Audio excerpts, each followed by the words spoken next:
I want to talk today about a subject that might not seem all that relevant to you as you're struggling with tinnitus.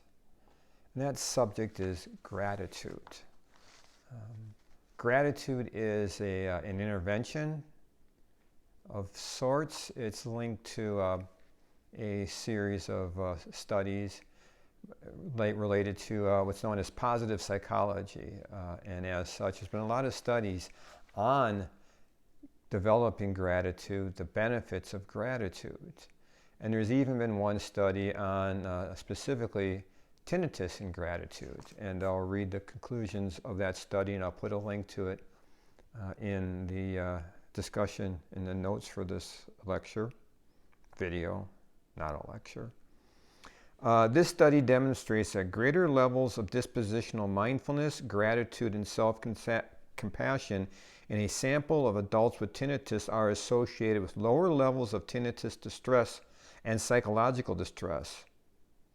Individuals reporting a greater tendency towards dispositional mindfulness, self-compassion, and gratitude reported a lower tendency towards experiencing distress about tinnitus and psychological distress with small to large effect sizes. So we know gratitude is beneficial in, or at least is connected to, cause and effect is always a difficult thing to establish in research, but it's connected to a lower tinnitus distress. And we want to talk about here what gratitude is and why it might be useful to develop a gratitude practice, because like mindfulness, gratitude is a practice, and so many of these things that don't seem specifically related to tinnitus, in fact, have a large impact on our life with tinnitus, so many of these mental health interventions. So what is gratitude? It's not so easy to define as you start to think about it. So here are a couple definitions from some research. Gratitude is generated by gifts that fulfill two criteria. They come as a result of a perceived effort from the giver, and they are valuable and fulfill important needs of the recipient. Gratitude is a disposition or mood that enables people to respond positively to the benefits they receive from people, nature, or a moment of peaceful bliss. Emmons and McCullough define gratitude as a two-step process, recognizing that one has obtained a positive outcome and recognizing that there is an external source for this positive outcome. So the shared criterion of receiving a gift from an outside source, something that one is not responsible for, but it has been bestowed upon one. The word gratis comes from literally from the word for grace, gratia, and it's originally in the sense of a divine dispensation. And gratitude is this sense that we're gifted with many things. Now, that doesn't sit along real nicely with the sense of our tinnitus, which is not a gift and doesn't seem like a gift and is not a gift. So how do we squeeze the notion of these gifts into this situation that is tremendously non-beneficial? That is a challenge, and developing a true gratitude practice is not immediate, easy. It doesn't take place overnight. It's, as I said, it's a skill, something we want to develop and practice. And I want to talk about some ways to go about developing a gratitude practice. First, we'll give you a little gratitude assessment here. And you can rank yourself from 1 to 7. 1 is strongly disagree, 7 is strongly agree, 4 is kind of neutral. So rank yourself. Here are the questions. 1, I have so much in life to be thankful for. Again, 1 strongly disagree, 7 strongly agree, 4 neutral. 2, if I had to list everything that I felt grateful for, it would be a very long list. 3, when I look at the world, I don't see much to be grateful for. 4, I am grateful to a wide variety of people. 5, as I get older, I find myself able to appreciate the people, events, and situations that have been part of my life history. 6, long amounts of time go by before I can feel grateful to something or someone. And the key here is you have to reverse score 3 and 6.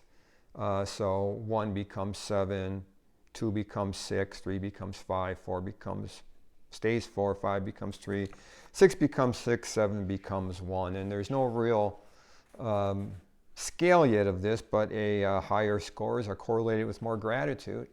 And more gratitude is related to whole bunches of effects, not just related to tinnitus. Some of these with the research, and there's been dozens of studies on this. Gratitude is associated with benefits to subjective well-being, increased resilience to trauma, and benefits to social relationships.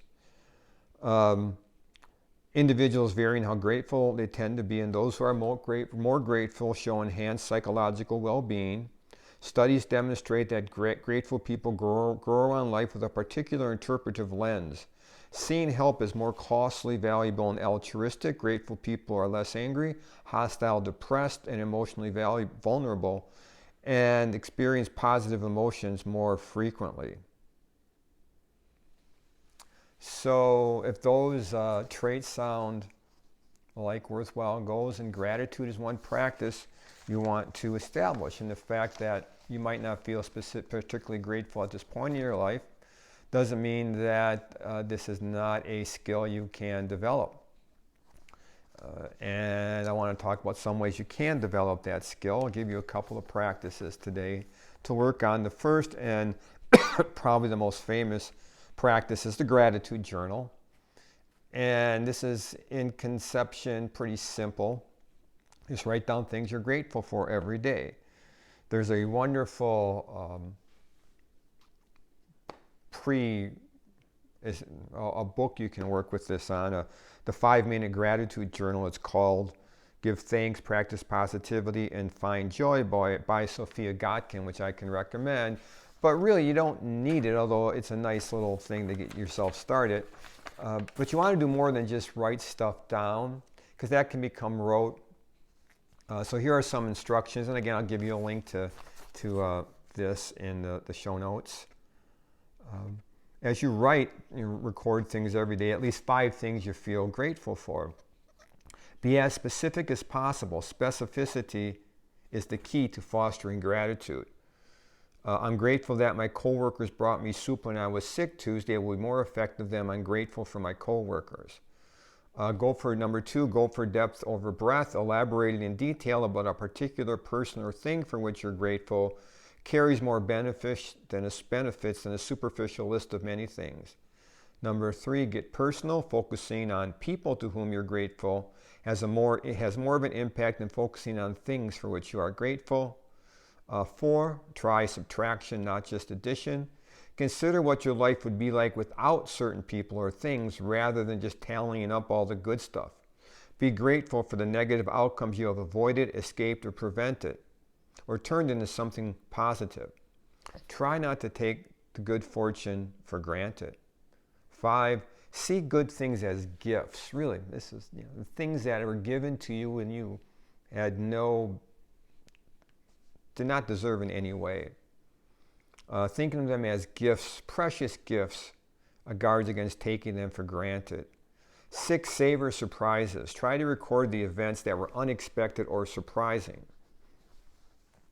7, revise if you repeat. That is, you can start writing the same things over again so that it becomes rote, and then it becomes simply a non-effective strategy. 7, write regularly. Whether you write daily or every other day, commit to a regular time to journal and then honor your commitment. So that's a good way to start with a gratitude journal. A practice that I like even more, or in addition to that, it's called the Grateful Flow, and I got this off of, there's a thing on Netflix. It's about Jonah Hill's psychologist and some of his interventions. I can't think of the name of it. His name is Stoltz, S-T-O-L-T-Z. And he does an exercise called the Grateful Flow. What I like about this is it's focused on bringing up the attitude, the feeling of gratitude, because that's where it comes from, not just writing stuff down. If you write stuff down without evoking that feeling, it's going to be really worthless. So this practice is one you might want to do maybe every time you do a gratitude journal section. So I'm going to lead you through a little grateful flow practice, and then I'll give you the name of the video on Netflix if you want to watch it. So here we go. Close your eyes and start by counting specific things you're grateful for. Don't worry if it's a slight struggle to come up with new things. That's part of the tool. As you're recounting each thing you're grateful for, see if you can get the feeling that there's just much more to appreciate than you're usually aware of. Step 2, feel your heart soften and open up, just like a flower unfolding to receive the light and warmth of the sun. And let the specific things that you're grateful for gradually fade away. In their place, sense the presence of a mysterious source that's giving you all these things. You don't have to give it a name. You don't have to understand what it is. You just have to find it, to feel it, and be able to receive what it's giving you. All it wants is to keep giving you endlessly. Step 3, feel that unknowable source of goodness draw near to you. See if you can feel its presence, really close and intimate, almost like a soft breath on your cheek, and feel your heart melting and overflowing with thankfulness. And mark this moment in the back of your mind. This source of goodness is always with me, even when I'm not aware of it. It is aware of me and giving to me boundlessly. And when you're ready, open your eyes. So there it is, a little practice that I would urge you to begin to include in your daily routine. If you already do something like this, maybe make it more regular, but this is a practice that the more you devote to it, the more it will give back to you. So I urge you to give it a chance. What do you have to lose? All right, good luck with that. See you next time.